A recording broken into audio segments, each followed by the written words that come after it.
Hello friends, good morning. कैसे हैं आप लोग? आइए देखते हैं आज का करंट अफेयर्स। आज है 23 अक्टूबर 2020 और आज देखेंगे हम लोग 23 अक्टूबर 2020 का current affairs, daily current affairs. Nirmala निर्माण क्लासेस में आप सभी का हार्दिक अभिनंदन है। आइए देखते हैं क्वेश्चन नंबर फर्स्ट क्या है। क्वेश्चन नंबर फर्स्ट क्या है देखते हैं। भारतीय पर्यटक सांख्यिकी के अनुसार कौन सा राज्य घरेलू पर्यटन में पहले स्थान पर रहा? उत्तर प्रदेश रहा। ठीक है, देखिए भारतीय पर्यटक सांख्यिकी के अनुसार कौन सा राज्य जो है घरेलू पर्यटन है ना, कौन सा राज्य घरेलू पर्यटन में पहले स्थान 1 नंबर पर रहा? तो ये रहा है कौन? उत्तर प्रदेश। कौन रहा? उत्तर प्रदेश। भारतीय पर्यटक सांख्यिकी के अनुसार, भारतीय पर्यटक सांख्यिकी के अनुसार देखिए यहां पर एक वर्ड यूज किया है, घरेलू पर्यटन। घरेलू पर्यटन का अर्थ क्या हुआ? घरेलू पर्यटन का अर्थ हुआ मतलब कि ऐसा पर्यटन जो कि जहां की लोग विदेश से नहीं, अपने देश का, मतलब घरेलू पर्यटन हुआ कि जो एक कंट्री का जो अलग अलग स्टेट हुआ, उसी स्टेट से आने वाले लोगों को घरेलू पर्यटक, जो अलग अलग स्टेट से एक स्टेट में अपने देश के अंतर्गत आ रहा है, उसको क्या कहता है? घरेलू पर्यटन। अब मान लीजिए कोई रूस से आ रहा है, जापान से, ये घरेलू पर्यटन नहीं है। घरेलू पर्यटन है जो अपने ही कंट्री में, अपने ही कंट्री के किसी स्टेट में बाकी स्टेट से लोग आ रहे हैं, वो घरेलू पर्यटन है। तो कह रहा है भारतीय पर्यटक सांख्यिकी के अनुसार, ये जो है सर्वे जो है निकालता है, तो भारतीय पर्यटक सांख्यिकी मतलब हम लोग पढ़े थे स्टैटिस्टिक्स मतलब क्या, तो गणित की वह शाखा जो है किसी डेटा का, सर्वे का जो है एक रूप दिखाता है, पूरा उसको जो है मैप जैसा तैयार करता है, वो क्या होता है? सांख्यिकी में आता है। तो भारतीय पर्यटक सांख्यिकी के अनुसार कौन सा राज्य घरेलू पर्यटन पहले स्थान पर है? तो उत्तर प्रदेश। तो जो उत्तर प्रदेश में जो लोग हैं, हमारे भारत देश से जो है अलग अलग राज्यों से यहाँ लोग सबसे ज्यादा घूमने के लिए, मतलब पर्यटन करने के लिए यूपी आया, और इस पर्यटन में यूपी का स्थान क्या रहा? पहला रहा। तो ये क्वेश्चन था, पर्यटन में यूपी का स्थान पहला रहा और इसमें यूपी टॉप पर रहा। तो अब यूपी का सीएम कौन है? योगी आदित्यनाथ। यूपी का सीएम कौन है?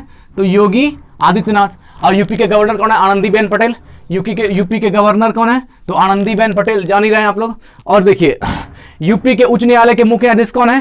तो जस्टिस गोविंद माथुर। यूपी के उच्च न्यायालय के मुख्य न्यायाधीश, यूपी के उच्च न्यायालय के मुख्य न्यायाधीश कौन है? Justice Govind Mathur, justice Govind Mathur. ठीक। और देखिए लोकसभा सीट कितना यूपी में? तो यूपी में लोकसभा सीटों की संख्या कितना है? 80। ठीक है, लोकसभा सीट 80। और बात कर लें अगर यूपी के राज्यसभा सीटों की, तो राज्यसभा सीट कितनी है? 31, 31 है राज्यसभा सीट और 80 क्या है? लोकसभा सीट। और यहाँ के उच्च न्यायालय के मुख्य न्यायाधीश कौन है? जस्टिस गोविंद माथुर। ठीक, 1 नंबर क्वेश्चन हो गया। अब आते हैं क्वेश्चन नंबर 2 पर। 2 क्या है? भारतीय पर्यटक सांख्यिकी के अनुसार कौन सा राज्य विदेशी पर्यटन में पहले स्थान पर रहा? तमिलनाडु। भारतीय पर्यटक सांख्यिकी के अनुसार कौन सा राज्य विदेशी पर्यटन में? देखिए ये था घरेलू पर्यटन, ये था घरेलू पर्यटन। अब यहाँ क्या है? विदेशी पर्यटन। दोनों वर्ड को ध्यान दीजिएगा। तो हाल ही में वही भारतीय पर्यटक सांख्यिकी, इसी का सर्वे है। हाँ, भारतीय पर्यटक सांख्यिकी के अनुसार कौन सा राज्य विदेशी पर्यटन में, ठीक है, विदेशी पर्यटन का तात्पर्य हुआ जो विदेश से आने वाले लोगों का है। ठीक है, तो विदेशी पर्यटन में पहले स्थान पर कौन रहा? तो ये रहा है तमिलनाडु। और अगर दिखेगा घरेलू या फिर आप कहें देसी पर्यटन में, तो कौन रहा? उत्तर प्रदेश। देसी पर्यटन में उत्तर प्रदेश और विदेशी पर्यटन में तमिलनाडु। तो घरेलू पर्यटन में पहले स्थान पर उत्तर प्रदेश रहा और विदेशी पर्यटन में कौन रहा? तमिलनाडु रहा। ठीक है, तो ये पर्यटन सांख्यिकी का रिपोर्ट है। ये जो दोनों डेटा है, ये 2019 का ही डेटा रिलीज किया गया है, उसी के अनुसार देखा गया है, उसी के अनुसार जो है इसमें किया गया है। तो तमिलनाडु, और यहाँ जो है लगभग तमिलनाडु में जो है अंदाज किया गया लगभग 68 लाख, 68 लाख, इतना लाख जो है विदेशी यहाँ पर परिभ्रमण करने के लिए, घूमने के लिए, पर्यटन के लिए आए। कहाँ पर? तमिलनाडु में 68 लाख विदेशी लोगों का लगभग अंदाजा लगाया गया है कि इतने लोग जो है विदेश से यहाँ घूमने के लिए आए हैं। और देखिए यहाँ के सीएम कौन है? तमिलनाडु के सीएम कौन है? तो तमिलनाडु के सीएम बनवारी लाल पुरोहित कौन सी है? यहाँ के गवर्नर हैं, बनवारी लाल पुरोहित गवर्नर है। और पलानीस्वामी क्या है? यहाँ के सीएम है। तमिलनाडु के सीएम कौन है? पलानीस्वामी सीएम है। और गवर्नर कौन है? बनवारी लाल पुरोहित, तमिलनाडु के। ठीक, अब आते हैं क्वेश्चन नंबर 3 पर। क्वेश्चन नंबर 3 देखते हैं क्या है। हाल ही में ICMR क्या कह रहा है? ICMR का फुल फॉर्म क्या हुआ? Indian Council of Medical research. Indian Council of Medical research, Indian Council of Medical research. 2 बार 3 बार ध्यान से देखिए, हम तो 1-2 बार बोल देते हैं ताकि आराम से आप लोग को याद भी हो जाए। तो हाल ही में ICMR, Indian Council of Medical research, है ना, Indian Council of Medical Research ने किस आईआईटी द्वारा तैयार किए गए कोविरैप टेस्ट किट को मंजूरी दे दी है। कोविरैप टेस्ट किट को मंजूरी दे दी है, तो ये दे दी है आईआईटी खड़गपुर। ओवर टैलेंटेड लोग हैं यहाँ, आईआईटी खड़गपुर। देखिए हाल ही में आईसीएमआर ने किस IIT, Indian institute of technology द्वारा तैयार किए गए कोविरैप टेस्ट किट, ये जो कोविरैप टेस्ट किट है, ये जो है कोरोना के जांच के लिए, उसके रिपोर्ट के लिए 1 घंटे में, मतलब बहुत शीघ्र, बहुत जल्दी रिपोर्ट देने वाला ये किट बनाया है। किसने बनाया है? तो ये बनाया है आईआईटी खड़गपुर के आईआईटीएंस ने बनाया है, वहीं के छात्रों ने बनाया है। कोविरैप टेस्ट किट को मंजूरी दे दी है, और इसको मंजूरी दी है किसने? तो ये मंजूरी दिया है Indian Council of Medical Research ने, ICMR, Indian Council of Medical Research, ICMR ने जो है आईआईटी द्वारा तैयार किए गए कोविरैप को मंजूरी दे दी है। ठीक, ये आईआईटी। अब देखिए, अब कोविरैप क्या है, टेस्ट किट क्या है? ये टेस्ट किट है, मतलब एक जो है साधन है, तो इसके बारे में समझ लीजिए। तो ये जो है 1 घंटा में कोरोना का जांच करके बता देता है, एक बात। और दूसरा बात क्या, इसकी लागत बहुत कम है, 500 रुपये की लागत पर जो है ये अवेलेबल रहता है कोविरैप। ठीक, अब बढ़ते हैं क्वेश्चन नंबर 4 पर। ठीक, तो ये तो हो गया किट मंजूरी है आईआईटी खड़गपुर ने। ठीक, क्वेश्चन नंबर 4 पर आते हैं। क्या है? हाल ही में सीईओ ऑफ ईयर, हाल ही में सीईओ ऑफ ईयर का अवार्ड, किसे मिला? तो ये मिला है प्रवीर कृष्ण को। प्रवीर कृष्ण को सीईओ ऑफ ईयर का अवार्ड किसको मिला है? प्रवीर कृष्ण को। ये जो है एमडी ऑफ ट्राइफेड है, एमडी ऑफ ट्राइफेड, TRIFED,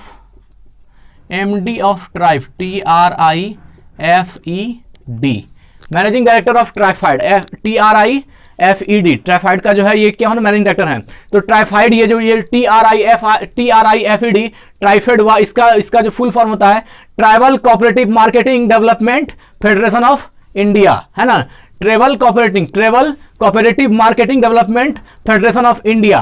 तो इसका जो है ये एमडी है, मैनेजिंग डायरेक्टर है। ठीक है, तो इनको कौन सा अवार्ड दिया गया है प्रवीर कृष्ण को? तो सीईओ ऑफ ईयर अवार्ड किसको दिया गया है? प्रवीर कृष्ण को। अच्छा इम्पोर्टेंट क्वेश्चन है। और देखिए, इन्हें जो है विजनरी लीडरशिप अवार्ड भी मिला है। किनको? विजनरी लीडरशिप अवार्ड किनको मिला है? प्रवीर कृष्ण को। इनको जो है visionary VISIONARY visionary leadership award किसको? प्रवीर कृष्ण को मिला है। मतलब दूरदर्शी विजनरी, ये जो अवार्ड मिला प्रवीर कृष्ण को, विजनरी लीडरशिप अवार्ड, इसको दूरदर्शी नेतृत्व अवार्ड भी कहते हैं, दूरदर्शी नेतृत्व अवार्ड भी इसको कहते हैं। ठीक है, ये जो विजनरी लीडरशिप अवार्ड है इसको दूरदर्शी नेतृत्व अवार्ड भी कहते हैं हिंदी में। और ये किसको मिला है? प्रवीर कृष्ण को। और ये सीईओ ऑफ ईयर का अवार्ड भी मिला है प्रवीर कृष्ण को। ठीक है, ये ट्राइबल मिनिस्ट्री के अंदर ये जो है सीईओ ऑफ ईयर, ये जो अवार्ड मिला है प्रवीर कृष्ण को, एमडी ऑफ ईयर, ये जो ट्राइबल मिनिस्ट्री है उसके अंतर्गत आता है। ठीक, अब आते हैं क्वेश्चन नंबर 5 पर। हाल ही में किस टेलीफोन कंपनी ने महिलाओं को घरेलू हिंसा, है ना, घरेलू हिंसा के बचाव के लिए माई अंबर ऐप, क्या नाम है? माई अंबर ऐप लॉन्च करने की घोषणा किया है। ये लॉन्च करने की घोषणा की है, किसने किया है? तो ये कौन सी टेलीफोन कंपनी है जिसने की जो है महिलाओं को घरेलू हिंसा से बचाव के लिए, माई अंबर एक ऐप लॉन्च किया है, जिसका नाम क्या है? माई अंबर ऐप लॉन्च किया है। तो ये जो कंपनी घोषणा की है महिलाओं को घरेलू हिंसा से बचाने के लिए ऐप, माई अंबर ऐप जो लॉन्च किया, ये किया है VI, वोडाफोन आइडिया। किसने किया है? वोडाफोन आइडिया ने ये जो है ऐप लॉन्च करने का घोषणा कर दिया है, VI वोडाफोन ऐप ने। ये एप्लीकेशन मदद के साथ साथ इन्हें एजुकेशन भी देगा। मतलब ये जो एप्लीकेशन है माई अंबर, ये जो है महिलाओं को मदद तो करेगा ही, और उसके साथ साथ जो है उसको ये सहायता भी देगा और उसको शिक्षा, एजुकेशन भी देगा। ऐसा इसका फी रखा गया है, ताकि जो महिलाएं हैं ये अपने मुद्दों को मतलब अच्छे से समझ सके, ये देश की राजनीति में भी भाग लें, मुद्दों को समझ सकें और जो है एक्शन भी लें। डोमेस्टिक वायलेंस के प्रति जो है वुमेन को अवेयर करने के लिए, डोमेस्टिक वायलेंस, घरेलू हिंसा के प्रति वुमेन को जो है अवेयरनेस करने के लिए ये ऐप लॉन्च किया है, माई अंबर वोडाफोन आइडिया ने लॉन्च किया है। ठीक है, अब आते हैं। तो अगर ये घरेलू हिंसा की बात करें तो घरेलू हिंसा में इसमें डोमेस्टिक वायलेंस में हमारे कंट्री में सबसे ज़्यादा जहाँ कहाँ पर होती है तो ये यूपी है। यूपी इसमें टॉप पर है। घरेलू हिंसा में जो है यूपी का स्थान टॉप पर है, मतलब कि सबसे ज़्यादा घरेलू हिंसा होने वाला राज्य किसको माना जाता है? यूपी को। ठीक, अब ये हो गया क्वेश्चन नंबर 5। आते हैं क्वेश्चन नंबर 6 पर। क्वेश्चन नंबर 6 क्या है? हाल ही में किस स्पेस एजेंसी ने, हाल ही में कोई स्पेस एजेंसी है, ठीक है, कोई स्पेस, किस स्पेस एजेंसी ने चंद्रमा पर, कहाँ पर? चंद्रमा पर 4G LTE मोबाइल नेटवर्क, मतलब धरती पर छोड़ दीजिए, चंद्रमा पर जो है 4G LTE मोबाइल नेटवर्क स्थापित करने के लिए नोकिया का चयन किया है। किसको चयन किया गया है? नोकिया को चयन किया। नोकिया जानते हैं ना, फिनलैंड की कंपनी है। नोकिया का चयन किया है। किसने किया? नासा ने। किसने किया है? नासा, है ना। ये घोषणा किसने किया है? तो नासा ने किया है। ठीक, national aeronautic space and space administration, national aeronautics space and administration, NASA का फुल फॉर्म क्या है? National aeronautics space and national aeronautics space and administration. ये जो है नासा ने 2024 तक, रियल बात क्या है, इन्होंने 2024 तक ये पहले घोषणा की है कि 2024 तक जो है आदमी को चंद्रमा पर तो भेजने का छोड़िए, वहां पर जो है चंद्रमा पर रहने के लिए उसको मतलब पूरी तरह से ये नासा का कहा, ये इसका 2024 का जो भविष्य इसे जो कहा है कि 2024 तक में जो है मनुष्य को चंद्रमा पर नेटवर्किंग सुविधा और वहां पर रहने लायक जो चीजें हैं, लगभग इनका प्रयास, मतलब हम प्रयास करेंगे 2024 तक जो है पूरा हो जाए। तो ये चंद्रमा पर एफर्ट करने के लिए अभी नासा जो है इसके ऊपर पूरा लगा हुआ है। तो ठीक यही कह रहा है, हाल ही में किस स्पेस एजेंसी ने चंद्रमा पर 4G LTE मोबाइल नेटवर्क स्थापित करने के लिए नोकिया का चयन किया है? तो ये किया है नासा ने। ठीक, तो अब नोकिया कहाँ की कंपनी है? तो नोकिया फिनलैंड की कंपनी है। 2024 तक इसका पूरा ये है कि हम जो मनुष्य को चंद्रमा पर लेते जाएंगे। ठीक, LTE का फुल फॉर्म क्या है? Long term evolution. LTE network long term evolution, LTE long term evolution. ठीक, तो हाँ, नोकिया कहाँ की कंपनी है? फिनलैंड की। ठीक, और भारत के इसका ब्रांड एम्बेसडर कौन है? आलिया भट्ट। भारत में नोकिया का ब्रांड एम्बेसडर कौन है? तो आलिया भट्ट है भारत में नोकिया का ब्रांड एम्बेसडर। और नासा, अब स्पेस नासा की स्थापना कब हुई? 1958। नासा की स्थापना कब हुई? 1958। National aeronautics space and administration, इसकी स्थापना कब हुई? 1958 में। और इसका हेडक्वार्टर कहाँ है? वाशिंगटन DC में। नासा का हेडक्वार्टर कहाँ है? वाशिंगटन DC में। और हाल ही में मतलब नासा जो है अपना जो इसका जो हेडक्वार्टर है इसका नाम बदलकर मैरी W जैक्सन रखने का घोषणा किया है। मैरी W जैक्सन, ये जो है नासा का जो हेडक्वार्टर का नाम है इसको जो है बदल करके मैरी W जैक्सन रखने की घोषणा नासा ने कर दी है। मतलब अपना हेडक्वार्टर का नाम जो है बदल देगा। ठीक है, और इसी मैरी W जैक्सन के नाम पर रखा जाएगा, ऐसा घोषणा नासा ने की है। ठीक, क्वेश्चन नंबर 7 पर आते हैं। क्वेश्चन नंबर 7 में क्या है? हाल ही में जारी किए गए एनीमिया मुक्त, हाल ही में जारी किए गए एनीमिया मुक्त भारत सूचकांक में कौन सा राज्य टॉप पर है? तो ये टॉप पर कौन है? हरियाणा। एनीमिया मुक्त सूचकांक में भारत पर कौन सा राज्य टॉप पर है? तो ये है हरियाणा। जारी किए गए एनीमिया मुक्त भारत, एनीमिया मुक्त मतलब एनीमिया मुक्त भारत सूचकांक, एनीमिया मुक्त भारत सूचकांक में कौन सा राज्य टॉप पर है? तो ये हमारा हरियाणा जो है टॉप पर है। हरियाणा के वर्ष 2019 में ही 93% टीकाकरण किया गया था। किसके लिए? ये जो एनीमिया के लिए जो है हरियाणा में मतलब 2019 में ही 93% जो है टीकाकरण हो चुका था। किसके लिए? तो एनीमिया के लिए। 93% टीकाकरण होने का मतलब है कि आप समझ लीजिए लगभग जो है इसमें मतलब एनीमिया मुक्त तो ये हो ही गया। तो हरियाणा के वर्ष में जो है 93% टीकाकरण किया गया और ये रहा पहले स्थान पर। कौन? हरियाणा टीकाकरण में पहले स्थान पर रहा। एनीमिया, और देखिए अब एनीमिया मुक्त, एनीमिया होता क्या है? तो एनीमिया जो है आयरन की कमी से होने वाला रोग है। एनीमिया क्या है? आयरन की कमी से होने वाला बीमारी है। देखिए हीमोग्लोबिन ऑक्सीजन को फेफड़े में ले जाता है। हीमोग्लोबिन का काम होता है कि वो ऑक्सीजन को फेफड़े में ले जाना और फेफड़े में ले जा करके जो है उसको रक्त तक पहुंचाना। और जब आयरन की कमी से शरीर में हीमोग्लोबिन की कमी हो जाती है, जब आयरन की कमी होती है तो हीमोग्लोबिन की कमी होती है और हीमोग्लोबिन जो है फेफड़े से फिर उसको ऑक्सीजन को रक्त तक नहीं पहुंचा पाता है। जब आयरन की कमी होती है तो हीमोग्लोबिन में गिरावट आता है और हीमोग्लोबिन जो है फेफड़े से ऑक्सीजन को रक्त तक नहीं पहुंचा पाता है। तो इसलिए जो है उसकी कमी से आदमी को थकान महसूस होता है और कमजोरी महसूस होता है। और ये लक्षण किसका है? एनीमिया का है। तो लास्टली हम लोग यही लेते हैं कि एनीमिया जो है किसकी कमी से होता है? तो आयरन की कमी से। अगर आयरन की कमी ना हो तो हीमोग्लोबिन लेवल सही रहेगा, और अगर हीमोग्लोबिन लेवल सही रहेगा तो फिर फेफड़े से ऑक्सीजन को रक्त तक पहुंचाने में कोई दिक्कत नहीं होगी। लेकिन जब आयरन की कमी होती है तो हीमोग्लोबिन के लेवल में कमी होती है और हीमोग्लोबिन जो है फेफड़े से ऑक्सीजन को रक्त तक नहीं पहुंचा पाती है। और इसलिए क्या होता है? आदमी को थकान और कमजोरी महसूस होता है। और थकान महसूस होने के बाद जो ये लक्षण है तो इसको हम क्या बोलते हैं? एनीमिया। यही बीमारी है। ठीक, अब बढ़ते हैं आगे। क्वेश्चन नंबर 7 हो गया। क्वेश्चन नंबर 8 पर आते हैं।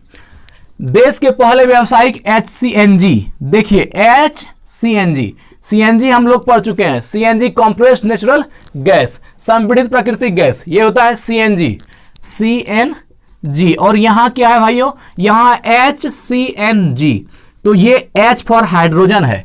ये देखिए CNG हो गया कंप्रेस्ड नेचुरल गैस, संपीड़ित प्राकृतिक गैस, ये CNG तो है ही, और यहां लगा दिया HCNG मतलब हाइड्रोजन कंप्रेस्ड गैस। इसमें हाइड्रोजन मिक्सिंग होता है। जैसे देखिए, देश के पहले व्यावसायिक HCNG संयंत्र और वितरण स्टेशन का उद्घाटन कहाँ किया गया? तो ये किया गया है दिल्ली में। ठीक है, ये जो है पॉल्यूशन को नियंत्रित करने के लिए किया गया है।